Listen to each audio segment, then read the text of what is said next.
Hello everyone, happy Monday. I hope you're all having a great start to the week.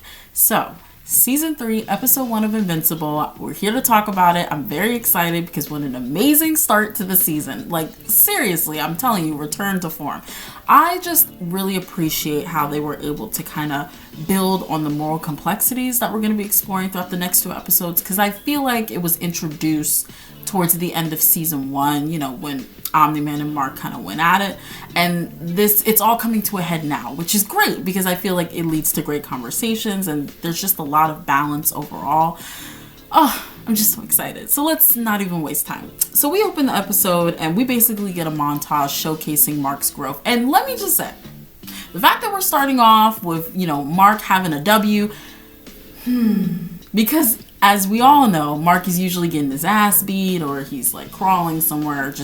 He's just not in a great place usually. And I'm glad that this time around he's at the top of the top, and I'm happy for him. Basically, we find out that over the last 90 days, okay, his speed has increased 65%, his endurance 70%, and his strength 138%.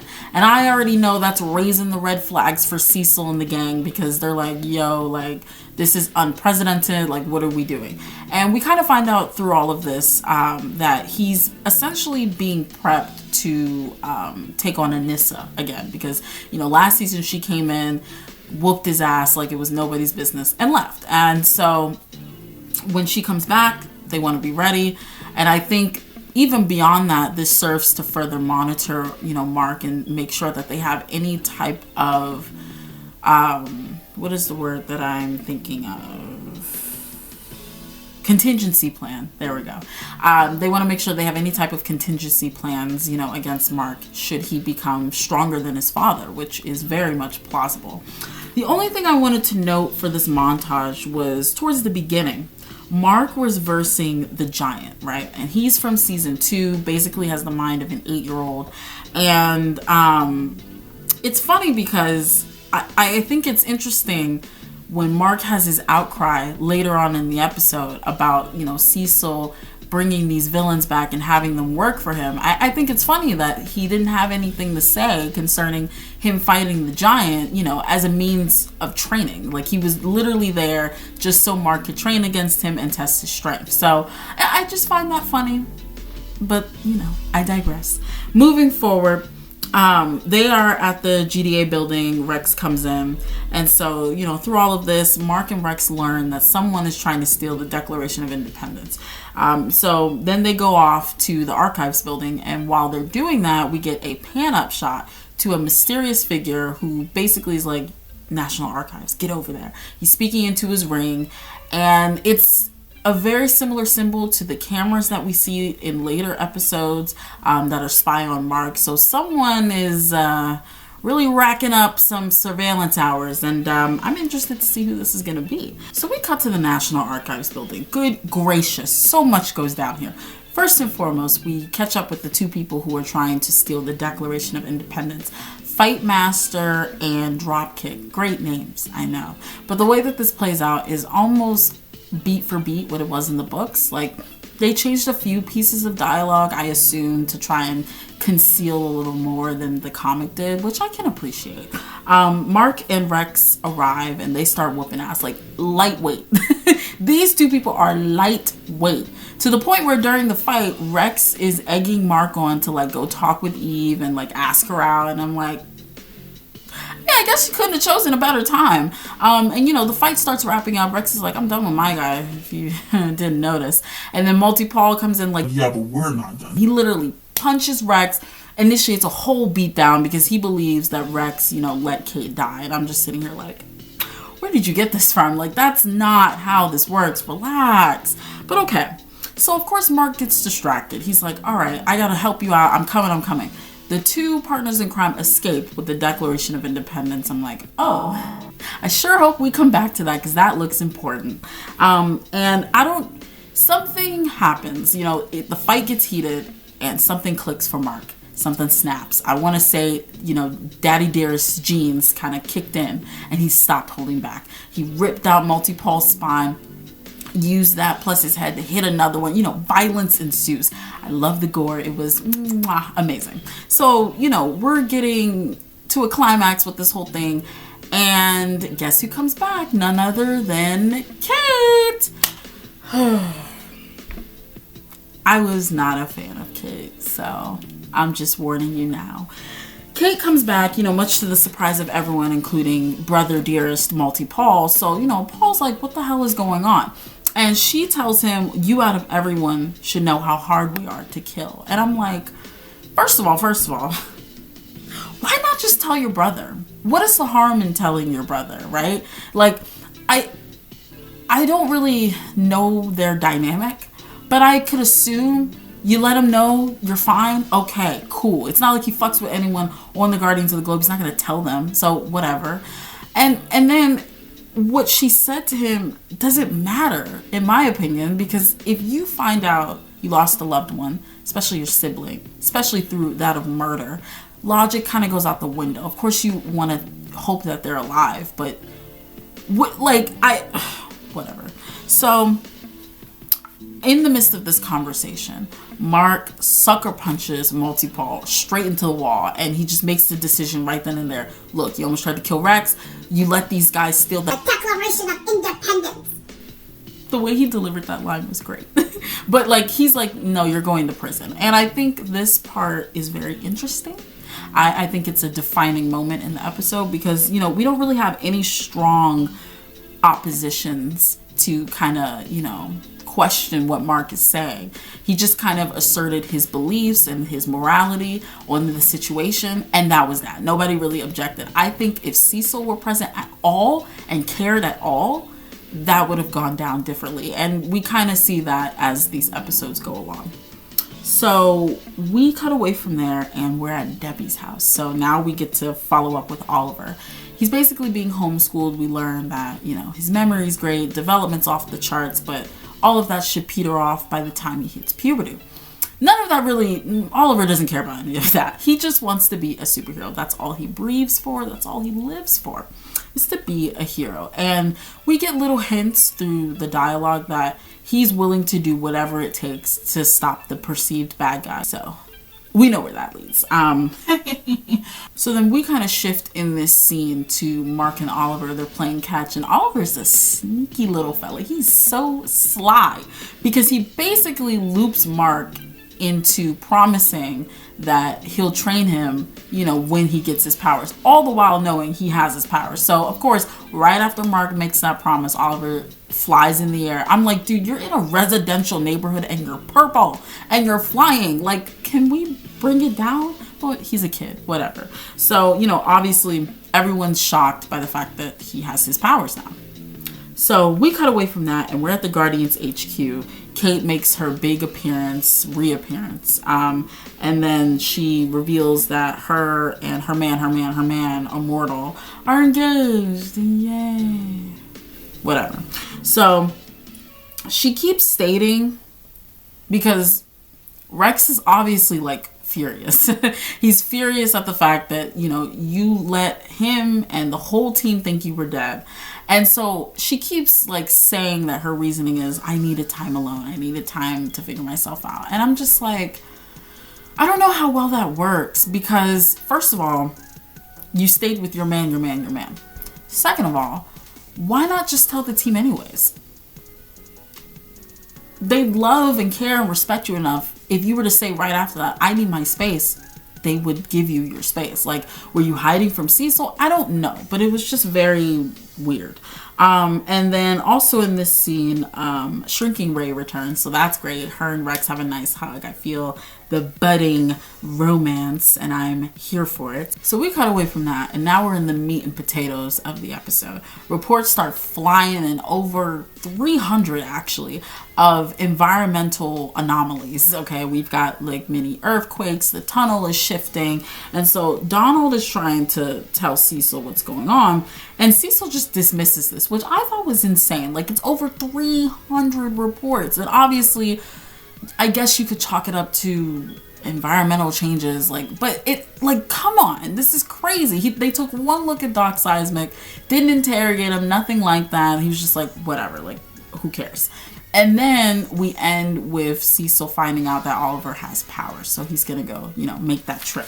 Moving forward. So we are back at Debbie's house, and Debbie and Mark kind of talk about Oliver having powers. And so Mark at this point made Oliver promise to not use his powers until they all have a talk. And this is one of the first of many family talks that they have. Literally any move that Oliver makes, they have to have a conversation about it. And it's like, honestly, if I were in Oliver's position, I would do what he did. Not kill and be unremorseful. No. But I'm saying as far as like lying about certain things and trying to sneak out, because it just feels like they're trying to police his every move instead of being honest with him and having like true conversations with him, right? And like, I understand Debbie's concern, right? Because, she's concerned for Oliver's safety, the fact that he's a child. What if he hurts someone and doesn't mean to? Foreshadowing to the Mahler twins. And like, I get it. You want Oliver to have some semblance of a normal life. But we got to be realistic here. Oliver's not your average child. He does not have the DNA sequence or gene makeup of an average child. And that's just what it is. You cannot fully safeguard Oliver from the life that is being a superhero when you have your other son being a hero every single day. And I feel like instead of just having a real conversation with him about this and also about their father, they just kind of jump around it and just make Oliver promise like, oh, don't keep secrets, da da da da. And it's like, this is a hyperactive child who really wants to be a superhero. Like, we just have a real conversation with him because he's also developmentally way ahead of his peers. Like, come on, just be real about it. But I digress. So we cut away from that and we're with the boys, Mark, William, and Rick. They're doing some bowling and the conversation of Eve comes up again. So, the boys are kind of like, yeah, like make that happen. And so then Mark divulges what future Eve said to him last season. So basically the conversation turns into, well, should I tell Eve about future Eve when I confess my feelings? William's immediately like, no. And in my initial reaction, I was like, yeah, no, you shouldn't have said that. But I understand why he did. I think, from what happened with Amber, he didn't want to have that type of secret on his conscience. So I understand why he did it. I still don't think he should have done it. I really think he should have held that to the vest because it was emotionally manipulative of future Eve to say it in the first place. You know what I mean? And it just put undue pressure on Mark and Eve by extension. So yeah. But I just wanted to note during this scene that the art style is a little weird this season. I noticed it mainly with the eyes. I don't know, the eyes don't feel fully finished. Like there's a point where Rick is talking after he has a mini heart attack. And he literally looks up as if to be looking up at William. And he's not looking at William. Like he's looking diagonally to the sky. It was crazy. I was like, oh, this is awkward. Because it's like you're supposed to be looking at William and you're not. Like, I don't know. It's small. Who cares? Let's move forward. So Mark arrives at Eve's house to confess his feelings and ask her out. The nervousness behind it all was super cute. He bumbles his way into asking Eve out. Eve's kind of like, oh, well, yeah, like totally. I just thought the whole thing was nice. This is where we learn that Eve is back in school for architecture. And I just love this whole scene. Now, he did end up mentioning future Eve during this scene. We're cutting back between this and Cecil and Debbie talking about Oliver having powers, so I'm just going to go over this scene first. But he mentions future Eve, and I'm like, dude, why would you do that? And so, understandably, Eve's kind of upset because she's like, well, did you only do this on account of what future Eve said? And it was just a whole lot. And the conversation got interrupted by the meat and potatoes of the episode, but we'll get to that. So cutting back to Cecil and Debbie, they basically talk. And Cecil basically tells Debbie, like, look, the boys are part of a larger game. This is bigger than you. This is bigger than any type of normalcy they can have. And so Debbie basically is like, I don't care. I don't trust you. And I think this is interesting because throughout this whole episode, she's not at all very vocal about the fact that, you know, Mark is still with Cecil, training with him, still a part of that whole thing. And I just figure, if you're this upset with the possibility of Oliver being a part of that, why are you not as vocal when it comes to Mark? Now, granted, Mark is 19 at this point, so he's, you know, growing into an adult. He can make his own decisions, but I would just appreciate her just kind of like, instead of a throwaway line, which we get later on. So this leads into Cecil asking Debbie, essentially, if Oliver can go train with the GDA for a few hours a day just to kind of learn his powers so they can monitor him and so that he can control them. Now, Debbie kind of perks up at the word control. She's like, there's that word again. And I'm sitting here like, well, wait, because that doesn't really work this time around. It would be one thing if Cecil had a Freudian slip and was like, you know, so that we can control him. That's one thing. But I think it is important for Oliver to know how to control his powers, especially this is a hyperactive child who just wants to be a superhero.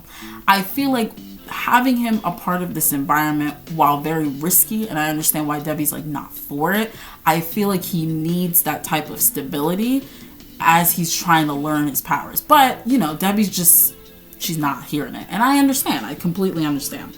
Okay, so we cut back to Mark and Eve, and as I said, their conversation gets interrupted by the meat and potatoes of the episode, which is Doc Seismic. Okay, this plan has been in motion for months. He enacts a series of like earthquakes and like tunnels going deep into the Earth's core, and basically kidnaps every single hero in America. Mark and Eve are not a part of this, so they're able to help out, right? So we cut to the Earth's core where everyone is being held captive.